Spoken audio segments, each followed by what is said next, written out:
Fort Myers councilwoman, again, to request DOJ investigation into FMPD.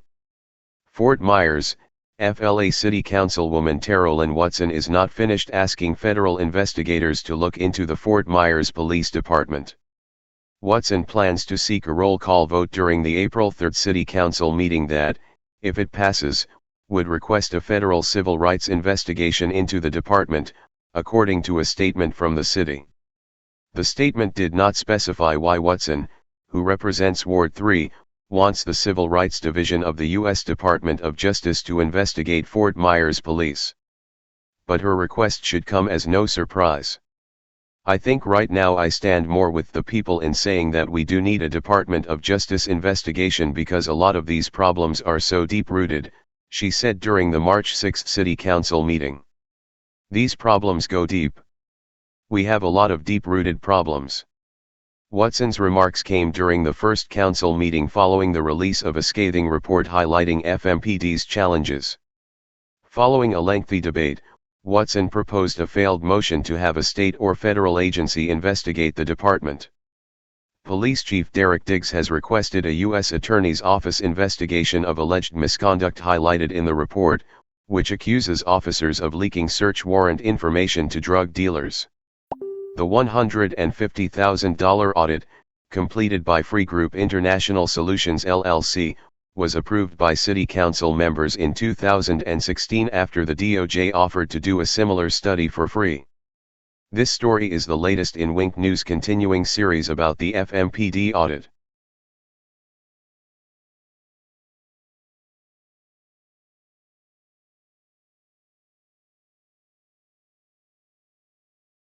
New at 5, Fort Myers Police are taking on another recommendation made by an independent audit.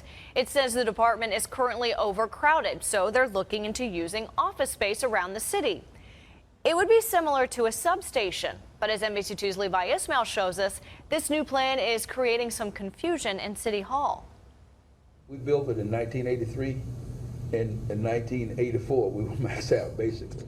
34 years later, and crowded parking lots show very little has changed at Fort Myers Police. All opposed, motion carries. All right. Monday, a possible solution. It's not the cost that I'm really concerned about, it's the effectiveness and the efficiency. FMPD wants more breathing room, and it comes in the form of renting out office space at the Southwest Florida Enterprise Center, located near Dunbar, giving the department much-needed presence, part of many recommendations through an independent audit. I don't know if this is going to blend into a substation or start to act like that. That's where the confusion lies. The office space is meant to house certain units at FMPD. They'll also answer calls from the public. It's kind of backwards to me. It's not a substation, but police cars and signage indirectly creates the visual. It's a presence some have already noticed. I've been seeing them doing a lot of great work lately. They've been passing off the street. City leaders voted to pass approval of renting the space for now. They plan to hear from the city manager next week on how to move forward. This whole thing of us wanting to be more reaching out to the community, more visual to the community, I think a substation needs to have a visual impact as much as it does have to have a location. In Fort Myers, Levi Ismail, NBC2. Now, during next week's City Council meeting, Council will discuss if Fort Myers Police should be paying for their office space since it is already city-owned property. Fort Myers Police chose not to comment.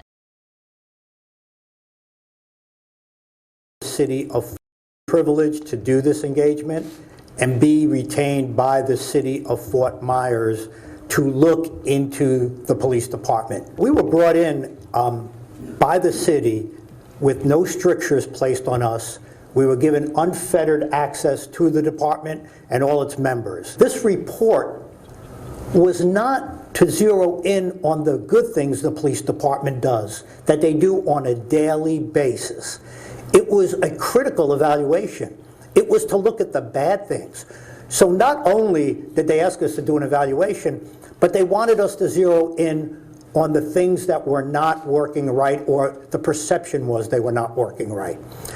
We were tasked by the city to identify impediments to addressing crime within the city of Fort Myers, and more specifically within the Dunbar community.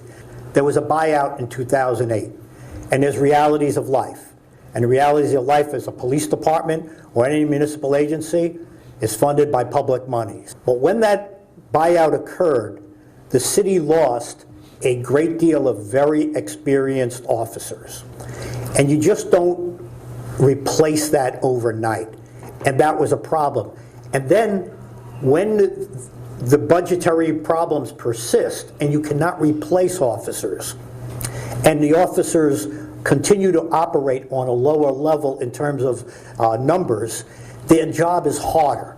So that officer who responds to something on the street where it would have been better to spend more time has to immediately leave that call to go to another call.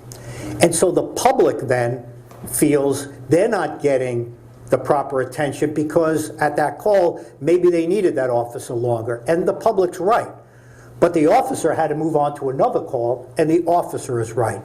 So there are issues when you're not properly staffed. And that's something the city is committed to address. Another one is there is a real thought within the department that preferential treatment permeated the entire organization. In other words, the great majority, if not almost every single person we interviewed, said there was a cliquish system within the department. You either were in or you were out. And many of them really felt that was a problem, as do we. But in any small organization, you're going to have that. One thing that was felt was so many of the supervisors come out of the same group, the narcotics section, and then move their way through.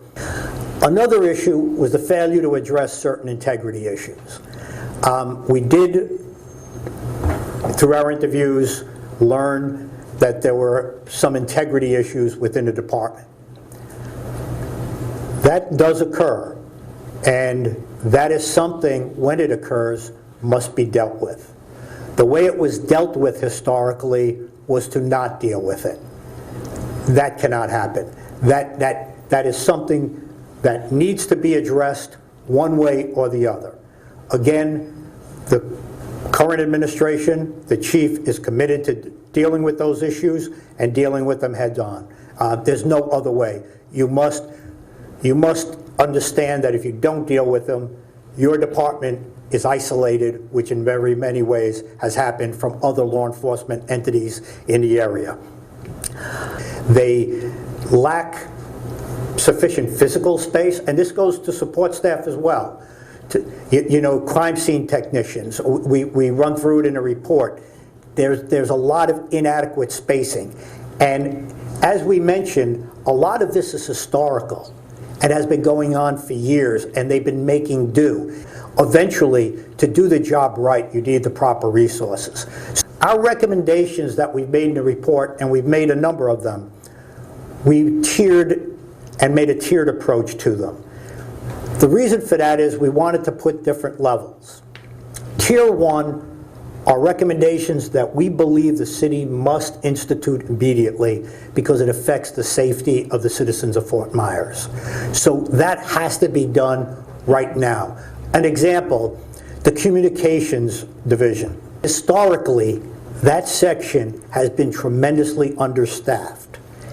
And the fear is from within the police department, and again, much of what we learned comes from the police department. The fear was that someone could get hurt or worse if they don't adequately respond to the 911 calls. And that's something that the city jumped on. So we've got 4 tiers. Tier 1, 2, 3, and 4. And then tier 4, to go to the opposite end of the spectrum, are going to be those things that, such as, can the city afford a new building? Or can the city renovate that building? Or provide other places or locations that might supplement the existing space? Because like anything else, they're running out of space, and that's something that the city is looking into. So that is important and essential, but not as timely as something like responding to 911 calls. The action steps that are recommended will be acted upon immediately. Some of the things I want to bring out to you. Our number one priority at all times is safety of our citizens. To that end, we have hired 4 new staff members in the communication section to enhance the response time for our officers. We've invested in 142 brand new body cameras that are going to be used by the department that we're starting to deploy this week. Since my appointment, we have already hired 8 new police officers. We have begun a search for a full-time public information officer. Training practices and procedures need to be brought up to date. We have already embarked upon a strategic training and education program to educate our officers and give them the tools they need to do their job. Substations. We have already started looking at several substations before the report was issued, and indeed the report recommended that we do so.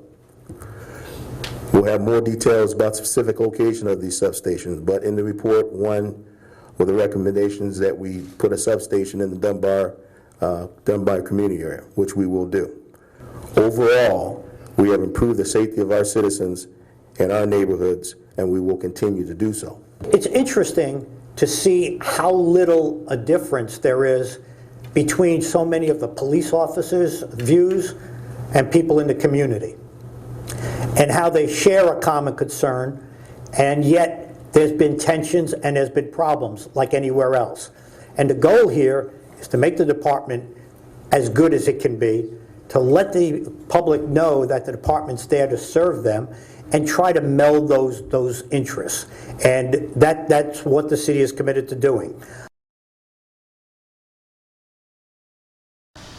Hey Charlotte County, this is Charlotte County Cop Watch, and I wanted to explain what fair use is. You can use pieces of news articles if you're doing it for news reporting, you have commentary, and you're doing it for education purposes. So that's what fair use is, as you can see right here. Another reason why I wanted to make this video is to let you know I have just joined with Patreon. A nice thing with Patreon, I make no money on YouTube. They took the money away years ago, and so this is another way to give, and it's a nice thing too, because you can give monthly. You can give $1, $5, $10, whatever. I do 4 to 5 hours a day on trying to wake the sheeple up on how corrupt it is and different ways that you can fight the corruption. So Patreon is a way that you can do it, and then of course the old way is still there. Donate to Charlotte County Cop Watch with PayPal or credit card. So keep that in mind. 4 to 5 hours a day. I make no money, but the corruption happened to me and I'm sick of it, so I'm trying to wake people up. But my wife would love it if if we could get some help out there. There's 47,000 subscribers. Just think if each one of you subscribers just gave let's say actually yes, $1 a month. 47,000 subscribers gave $1 a month. That would be awesome. That's not going to happen. But anyways, that would be great if it did happen. But do the math in your head. Just think about it. Like I said, 4 to 5 hours a day. I get no money from YouTube. YouTube has gone nuts. You can't do anything anymore.